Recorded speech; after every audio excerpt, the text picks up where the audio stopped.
आप नाम के नारे मत लगाइए, ये गलती मत दोहराइए। जब जब हम लोग व्यक्ति को मजबूत करते हैं तो व्यक्ति मजबूत होता है, जब हम विचारधारा को मजबूत करते हैं तो विचारधारा मजबूत होती है। व्यक्तियों को मजबूत करना छोड़ दो। व्यक्ति कल को बिक सकता है, मर सकता है, धोखेबाज निकल सकता है, समाज को धोखा देकर भाग सकता है और किसी मजबूरी में चुप्पी साध कर बैठ सकता है। इसलिए हमें व्यक्तियों को ताकत नहीं देनी है, हमको अपने समाज को ताकत देनी है। बाबा साहेब की विचारधारा को मजबूत करना है, तथागत बुद्ध की विचारधारा को मजबूत करना है। ये विचारधारा किसी व्यक्ति को मजबूत करने के लिए नहीं है, ये विचारधारा समता, स्वतंत्रता, बंधुता और न्याय के लिए है। ये प्रज्ञा के ऊपर आधारित ज्ञान के लिए है, ये करुणा के लिए है, मैत्री के लिए है। और जो लोग न्याय की लड़ाई ना लड़ सके, जो लोग मानवता की लड़ाई ना लड़ सके, जो लोग इंसान में भेद पैदा करते हैं, जो लोग हमारे लोगों की मूंछ रखने पर हत्या करते हैं, जो लोग हमारे बच्चों के घड़ा छूने पर हत्या करते हैं, जो लोग मंदिरों में प्रवेश करने पर, मूर्ति छूने पर हमारे लोगों की हत्या करते हैं, ऐसे लोगों को हम लोगों ने जवाब देना है। 50 लाख तो दूर की बात है, आप जितना मर्जी तैयारी कर लीजिए, एक राजेंद्र गौतम के गर्दन को काटोगे तो 1 करोड़ पैदा होंगे, 1 करोड़ पैदा होंगे। आप मारिए, कितने लोगों को मारोगे? हम मरने से नहीं डरते, क्योंकि ये लड़ाई न्याय की लड़ाई है, ये लड़ाई राजेंद्र गौतम की लड़ाई नहीं है। मैं पूछना चाहता हूं, वो कौन लोग हैं जिनकी हत्याएं हुई? अभी कल एक घटना आई है, आप लोगों ने देखी होगी, वो भी राजस्थान की घटना है। एक दलित व्यक्ति ने हैंडपंप को छू दिया, हैंडपंप छूने मात्र से उसको इतना मारा कि उसकी डेथ हो गई। ऐसा भारत बनाना चाहते हो क्या? अरे मुझे एक एग्जाम्पल पूरे दुनिया में से निकाल के बता दो, केवल एक एग्जाम्पल, कि कोई व्यक्ति गंभीर रूप से बीमार हो जाए, डॉक्टर कहे तुम्हारा बड़ा ऑपरेशन होना है, 20 यूनिट ब्लड की जरूरत है, और उसने ये कहा हो कि मुझे 20 यूनिट ब्लड डोनेट करवा दो, लेकिन ब्लड केवल ब्राह्मण का होना चाहिए, या क्षत्रिय का होना चाहिए, या वैश्य का होना चाहिए, या हिंदू को होना चाहिए, या मुसलमान का होना चाहिए। जब जान बचानी है तो कहते किसी से भी ब्लड डोनेट करवा दो। तो फिर ये जाति कहां से आ गई? पूरे दुनिया के अंदर जाति नहीं है, चाइना में जाति नहीं है, जापान में जाति नहीं है, रसिया में जाति नहीं है, इंग्लैंड में जाति नहीं है, इटली में जाति नहीं है, फ्रांस में जाति नहीं है, स्पेन में जाति नहीं है, अमेरिका में जाति नहीं है, ऑस्ट्रेलिया में जाति नहीं है, न्यूजीलैंड में जाति नहीं है। जब पूरे दुनिया में जाति नहीं है तो जाति केवल भारत में क्यों है? और ये जातियां किसने बनाई? और जातियों के बनने से किसको फायदा हुआ और जातियों के बनने से किसको नुकसान हुआ? जिनकी मूंछ रखने पर हत्या की जा रही है, क्या वो हत्या जाति की वजह से नहीं हुई? जाति की वजह से हुई है ना। जिनको घड़ा छूने पर हत्या हुई है, मंदिर प्रवेश पर हत्या हुई है, मूर्ति छूने पर हत्या हुई है, मैं पूछना चाहता हूं उनका धर्म क्या था? मैं पूछना चाहता हूं उनका धर्म और जाति क्या थी? अगर आप कहते हो कि आप बौद्ध बना रहे हो, आप हिंदुओं को अल्पमत में पहुंचा रहे हो, तो मैं पूछना चाहता हूं, आप अगर हमारे लोगों को हिंदू मानते हो तो उनकी मूंछ रखने पर हत्या क्यों करते हो? अगर आप हमारे लोगों को हिंदू मानते हो तो उनको घड़ा छूने पर उनकी हत्या क्यों करते हो? अगर आप हमारे लोगों को हिंदू मानते हो तो मंदिर में प्रवेश पर, मूर्ति छूने पर उनकी हत्या क्यों करते हो? अगर आप हमें हिंदू मानते हो तो हमारी बहन बेटियों की इज्जत लूट कर उनकी हत्या क्यों करते हो? और अगर आप हमें हिंदू मानते हो तो हम जब अपने भाई बहनों की लड़ाई को लड़ते हैं, उस न्याय की लड़ाई को लड़ते हैं, तो आप लोग जातिवादी बनकर उन अपराधियों के फेवर में महापंचायत करके क्यों खड़े हो जाते हो? मैं पूछना चाहता हूं, अगर आप हमें हिंदू मानते हो तो हमारी लड़ाई में, इस मानवता की लड़ाई में आप हमारे साथ मिलकर इस लड़ाई को क्यों नहीं लड़ते हो? ये नफरत कब तक चलेगी? ये नफरत केवल राजेंद्र गौतम को या हमारे समाज के लोगों को नहीं, ये नफरत पूरे भारत को जला के राख कर देगी। हम लोग भारत को बचाने आए हैं, हम लोग भारत को बचाने आए हैं। हम डॉक्टर बाबा साहब अम्बेडकर को मानने वाले हैं, हम डॉक्टर बाबा साहब अम्बेडकर के संविधान को मानते हैं। हम अमन चाहते हैं, हम शांति चाहते हैं, हम अपने लोगों को जाति की गुलामी से बाहर निकालकर अपने पूर्वजों की सांस्कृतिक विरासत में, बुद्ध के धम्म में वापस लाना चाहते हैं। तो इसमें आपको तकलीफ क्यों है? जिन पुरोहितों के इनकम के स्रोत बंद हो जाने वाले हैं, उसको हो जाने दो, लेकिन तुम क्यों परेशान हो? उनको परेशान होने दो ना। ये पैसा बचेगा जो वहां चढ़ावे में चढ़ता है, चंद लोग मोटे पेट वाले हो गए। वो लोग जो धमकी दे रहे हैं उनके वीडियो देखिए, कितने मोटे मोटे तगड़े तगड़े लोग हैं। वो किसका खून पी के इतने मोटे हो गए? उनके पास पैसा कहां से आ रहा है? जो 50 लाख का गर्दन काटने का जो सुपारी दे रहे हैं, इस बात की अभी तक मैंने राष्ट्रपति जी को चिट्ठी लिखी, मैंने गृह मंत्री जी को चिट्ठी लिखी, मैंने एरिया के डीसीपी को, एसएचओ को चिट्ठी लिखी, मैंने उपराज्यपाल महोदय को चिट्ठी लिखी।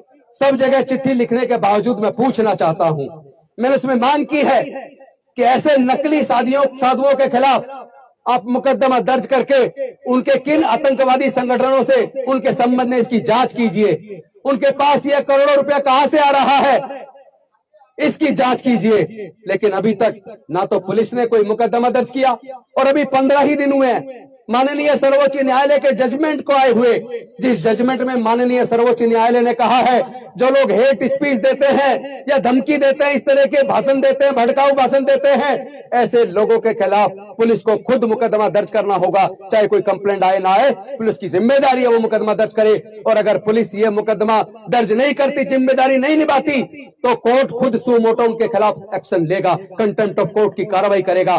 तो मैं इंतजार कर रहा हूं कि माननीय सर्वोच्च न्यायालय उन पुलिस अधिकारियों के खिलाफ जिन्होंने अभी तक मुकदमा दर्ज नहीं किया, उनके खिलाफ कंटेम्प्ट ऑफ कोर्ट की कार्रवाई कब करेगा। क्या कार्रवाई करते वक्त भी लोगों की जाति और धर्म देखी जाएगी, या उनका भाषण देखा जाएगा, उनके भड़काऊ भाषण देखे जाएंगे? इसका भी परीक्षण होना है कि कोर्ट से हमारे लोगों को न्याय मिलेगा या नहीं मिलेगा। अगर न्याय नहीं मिला तो क्या हमारे लोगों को फिर कोर्ट के ऊपर भरोसा करना चाहिए या नहीं करना चाहिए, इसका भी आकलन हमारे लोगों को करना है। अरे मैं पूछना चाहता हूं, लोगों को तकलीफ क्यों है? अगर हम अपने बुजुर्गों की सांस्कृतिक विरासत में, बुद्ध के धम्म में वापस आ रहे हैं, तो तुम्हें तकलीफ क्यों है? अगर तुम्हारी सामाजिक व्यवस्था बहुत अच्छी होती तो पूरे दुनिया के अंदर तुम्हारी सामाजिक व्यवस्था को लोगों ने क्यों नहीं स्वीकारा? लेकिन बुद्ध का धम्म तो भारत से पैदा हुआ, पूरे दुनिया में गया और पूरे दुनिया ने स्वीकारा। वो अपनी अच्छाई की वजह से फैल रहा है। बुद्ध का धम्म किसी लालच से या प्रेशर से नहीं फैल रहा, बुद्ध का धम्म अपनी अच्छी भावनाओं से फैल रहा है, अपने अच्छे आचरण से फैल रहा है। मानव कल्याणकारी धम्म है जिसके अंदर समता, स्वतंत्रता, बंधुता, न्याय, प्रज्ञा, शील, करुणा और मैत्री है, जिसमें पूरी दुनिया के लिए मानवता और शांति का संदेश है। जो संदेश बुद्ध के धम्म का भारत से पूरी दुनिया में गया और पूरे दुनिया ने स्वीकार किया। दुनिया के अंदर 56 देश बौद्ध धर्म को मानने वाले हैं, 128 देशों में बौद्ध धर्म है। और एक और बात बता दूं, अभी यूएनओ का जो रिपोर्ट आई है, 2050 तक आधे से ज्यादा यूरोप बौद्ध बन जाएगा, आधे से ज्यादा यूरोप बौद्ध बन जाएगा। और यह भी रिपोर्ट आई है कि ऑस्ट्रेलिया और अमेरिका के अंदर पहले के अंदर क्रिश्चियनिटी है, दूसरे नंबर पर बुद्ध को मानने वाले लोग हैं। लेकिन जितनी तेजी से वहां लोग बौद्ध बन रहे हैं, अमेरिका और ऑस्ट्रेलिया के अंदर आने वाले 15 साल के अंदर क्रिश्चियन से ज्यादा बौद्ध हो जाएंगे। तो बौद्ध धर्म किसी लालच से और ताकत से धमका कर नहीं फैलाया जा रहा, अपनी अच्छी शिक्षाओं के लिए, मानव कल्याणकारी योजनाओं की वजह से, अपने अच्छे आचरण की वजह से फैल रहा है। तो मैं आप सबसे आह्वान करना चाहता हूं साथियों, इस लड़ाई को, ये लड़ाई लंबी लड़ाई है, ये लड़ाई भारत को बचाने की लड़ाई है, ये लड़ाई भारत के संविधान को बचाने की लड़ाई है, ये समता, स्वतंत्रता, बंधुता और न्याय की लड़ाई है। ये लड़ाई हमारे लोगों की रोज रोज जो जाति और धर्म की वजह से हत्याएं हो रही है, उस हत्याओं को रोकने की लड़ाई है। ये लड़ाई अपनी बहन बेटियों की इज्जत और मान मर्यादा की लड़ाई है। ये लड़ाई हमारे समाज के स्वाभिमान की लड़ाई है। मैं आपसे पूछना चाहता हूं, आप अपने समाज की इस मान मर्यादा की, स्वाभिमान की लड़ाई को क्या आप लोग लड़ने के लिए तैयार हैं? तैयार है तो एक बार दोनों हाथ उठा के समर्थन दीजिए। जय जय जय जय जय भीम, जय जय जय जय जय भीम, जय जय जय जय जय भीम। बौद्ध धम्म की क्या पहचान, बौद्ध धम्म की क्या पहचान, बौद्ध धम्म की क्या पहचान। बाबा साहेब की अंतिम इच्छा, बाबा साहेब की अंतिम इच्छा, बाबा साहेब की अंतिम इच्छा। साथियों, एक और सवाल आपके सामने छोड़ रहा हूं। देश के अंदर जितने सेक्रेटरीज हैं गवर्नमेंट ऑफ इंडिया में, जो देश की योजना बनाने का काम करते हैं, उसके अंदर दलित, पिछड़े, आदिवासी, अनुसूचित जाति, जनजाति, पिछड़े वर्ग के लोग उसके अंदर 2% भी क्यों नहीं है? और अगर 2% भी लोग अनुसूचित जाति जनजाति पिछड़ा वर्ग के लोग नहीं है तो फिर वो जो सेक्रेटरीज गवर्नमेंट ऑफ इंडिया में पॉलिसी बनाते हैं क्या वो आप लोगों के फेवर में कोई पॉलिसी बनाएंगे? अगर सर्वोच्च न्यायालय और उच्च न्यायालय के अंदर हमारे प्रतिनिधि अनुसूचित जाति जनजाति और पिछड़े वर्ग के लोग अगर अनुसंख्या के अनुपात में जनसंख्या के अनुपात में नहीं है तो क्या हम वहां न्याय की उम्मीद कर पाएंगे? क्योंकि जो जजमेंट अभी आया है ईडब्ल्यूएस के ऊपर आपने देख लिया होगा, संविधान तो कहता है 2000 socially and educationally backward classes they are entitled to get benefit of reservation. Article 15(4) of Indian constitution says that those are socially and educationally backward classes, they are entitled to get benefit of reservation, but those are more represented, those are not less represented but more represented, those are neither socially nor educationally backward. Then how they are entitled to get benefit of reservation? But even in spite of all these legal provisions, Honorable Supreme Court has given verdict in favor of this 10% EWS reservation. और उसके अंदर clear है EWS reservation में SC ST और OBC के लोग apply नहीं कर सकते। क्यों भाई? उनको क्यों नहीं कर सकते? क्या उनकी 8 लाख से ज्यादा इनकम है? यानी आपको समझना पड़ेगा साजिश किसी एक कॉर्नर पे नहीं है, भारत के चप्पे चप्पे पर अनुसूचित जाति जनजाति और पिछड़े वर्ग के लोगों के खिलाफ साजिश रची जा रही है। हमारी गलती है कि हम सच को ना तो जानते हैं और ना मानते हैं। हम ये तो कहते हैं हम डॉक्टर बाबा साहब अम्बेडकर को मानते हैं, लेकिन डॉक्टर बाबा साहब अम्बेडकर की बात को नहीं मानते हैं।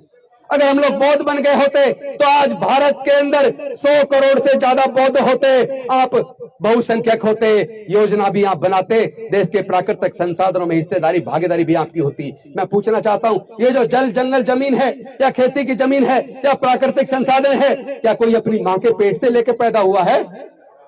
भाई बताइए ना, क्या खेती की जमीन कोई अपनी मां के पेट से लेकर पैदा हुआ है? क्या देश के प्राकृतिक संसाधन कोई क्या अपनी मां के पेट से लेकर पैदा हुआ है? अगर मां की पेट से लेकर पैदा नहीं हुआ तो केवल वही लोग उसके मालिक क्यों हैं? हमारे लोगों का उसमें हिस्सा कहां है? कौन लोग हैं जो हमारे हिस्से को खा रहे हैं? हजारों साल से खा रहे हैं। अब इस लड़ाई को हिस्सेदारी की लड़ाई बनाना पड़ेगा। हमें देश के संसाधनों में, जल में, जंगल में, जमीन में, कोर्ट में, न्यायालयों में, हर जगह, डिफेंस में, हर जगह अब अपनी हिस्सेदारी और भागीदारी की लड़ाई को लड़ना होगा। और इस लड़ाई को लड़ने के लिए, ताकि हमारे लोगों पे जो उत्पीड़न पूरी तरह से बंद हो जाए, इसीलिए मैंने ये अपना रिजाइन किया है। क्योंकि अगर मैं मंत्री बने रहता तो मैं हो सकता है 2.5 साल और मंत्री रहता, हो सकता है दोबारा सरकार बनती फिर मंत्री बन जाता। लेकिन हमारे सीनियर नेता, जिनको हम बड़े इज्जत से कहते थे कि ऊपर नीचे जमीन, ऊपर आसमान और पासवान पासवान, वो तो मरते दम तक मंत्री रहे। तो मंत्री बने रहने से अगर समाधान हो जाता, राष्ट्रपति बनने से अगर समाधान हो जाता, मुख्यमंत्री बनने से अगर समाधान हो जाता, तो मैं पूछना चाहता हूं अपने सारे साथियों से, बहनों भाइयों से, बताइए 2 दलित राष्ट्रपति बन गए और 1 अनुसूचित जाति की महिला राष्ट्रपति बन गई, 3 राष्ट्रपति बन गए, क्या हमारे लोगों की समस्याओं का समाधान हो गया? देश में पिछड़े वर्ग के कई मुख्यमंत्री बन गए, अनुसूचित जाति की भी मुख्यमंत्री बन गई, हमारे उप प्रधानमंत्री भी बन गए, अनेकों मंत्री हैं। तो क्या हमारी समस्याओं का समाधान मंत्री बनने से, राष्ट्रपति बनने से, मुख्यमंत्री बनने से हो जाता है क्या? इसलिए नहीं हो रहा क्योंकि हम लड़ाई को सही दिशा में नहीं लड़ रहे। हमारी संख्या बताती है कि देश के अंदर, क्या पूरे दुनिया के अंदर सबसे बड़े कंज्यूमर हम हैं। अगर सबसे बड़े कंज्यूमर हम हैं, इसका मतलब दुनिया की सबसे बड़ी आर्थिक ताकत बनने की शक्ति हम अपने अंदर रखते हैं। बस करना सिर्फ इतना है, अपनी इस कंज्यूमर ताकत को पहचानो, अपनी इस आर्थिक ताकत को पहचानो और अपने समाज के लिए आर्थिक नीतियां सरकारें बनाने वाली नहीं है, लेकिन हम अब अपने समाज की आर्थिक नीतियां भी तैयार करेंगे, अपने समाज को हर क्षेत्र में तैयार करेंगे। अब हम रुकने वाले नहीं हैं। हमने रिजाइन इसलिए किया है ताकि समाज की लड़ाई को अपने गौरव के लिए, अपने बुजुर्गों की सांस्कृतिक विरासत को बचाने के लिए, अपनी बहन बेटियों की इज्जत को बचाने के लिए, अपने समाज के स्वाभिमान और सम्मान की लड़ाई को आगे बढ़ाने के लिए। हम लोग कुर्सी पर रह के शायद उतनी धार न दे पाए, लेकिन अब पूरा देश हमारा है। कार्ल मार्क्स ने कहा था, दुनिया के मजदूरों तुम सब एक हो जाओ, तुम्हारे पास खोने के लिए बेड़ियां हैं, पाने के लिए पूरा विश्व है। वही मैं आपसे कहना चाहता हूं साथियों, दलित, पिछड़े, वंचित, आदिवासी और जिनके जो विषमता के स्वीकार हैं, जो विषमता के शिकार हैं, जिनके साथ अन्याय हुआ है, चाहे किसी भी जाति धर्म के लोग क्यों ना हो, वो सारे लोग न्याय की इस लड़ाई को, समता, स्वतंत्रता, बंधुता और न्याय की इस लड़ाई को लड़ने के लिए एकजुट हो जाएं। फिर पूरा भारत तुम्हारा है, तुम ही देश के हुक्मरान बनोगे। इन्हीं शब्दों के साथ मैं आप सबको साधुवाद देता हूं और कहता हूं, तो अभी तो हमने केवल वीडियो डाल कर दी थी। अभी हमने कोई वैसे तैयारी नहीं की कि गली गली में छोटी छोटी सभाएं की हों, लेकिन आगे अब गली गली में पूरे देश के अंदर सभाएं होंगी और जोगदिया जी के कुर्बानी को, हम बलिदान को बेकार नहीं जाने देंगे। अपने समाज की लड़ाई को लड़ेंगे। हम डॉक्टर बाबा साहब अम्बेडकर ने निकम्मा और नाकारा औलाद नहीं है, हम उनके काबिल बच्चे बनकर दिखाएंगे। हम अपनी पूरी वफादारी का सबूत देकर दिखाएंगे। हम इस लड़ाई को लड़ेंगे, हम इस लड़ाई को जीतेंगे। जय जय जय जय जय भीम, जय जय जय जय जय भीम, जय जय जय जय जय भीम। अंत में सिर्फ एक बात कहूंगा, सब लोग पीछे वाले भी ध्यान से सुनना। ये लोग चाहते हैं हमारे लोगों को भावनाओं में भड़काकर हम किसी तरह संविधान के रास्ते को छोड़कर संविधान के खिलाफ कोई भावनाओं में बह के लड़ाई लड़े, ताकि ये लोग हमारे लोगों पे मुकदमे बना के उनको कोर्ट के चक्कर में उलझा दें। लेकिन हम अपने लोगों की लड़ाई को इतने बेहतरीन तरीके से लड़ेंगे, जैसे डॉक्टर बाबा साहब अम्बेडकर जी ने इस लड़ाई को संवैधानिक तरीके से लड़के अपनी बुद्धि और विवेक से काबिलियत से लड़के जीत हासिल की थी। हम भी इस लड़ाई को अपनी एकता से, बुद्धि और विवेक से लड़ेंगे और हम लोग जरूर इस लड़ाई को जीतेंगे। साथियों, मैं आपको यह आश्वस्त करता हूं, आप लोग आए, आपका बहुत बहुत धन्यवाद। नमो बुद्धाय, जय भीम, जय भारत।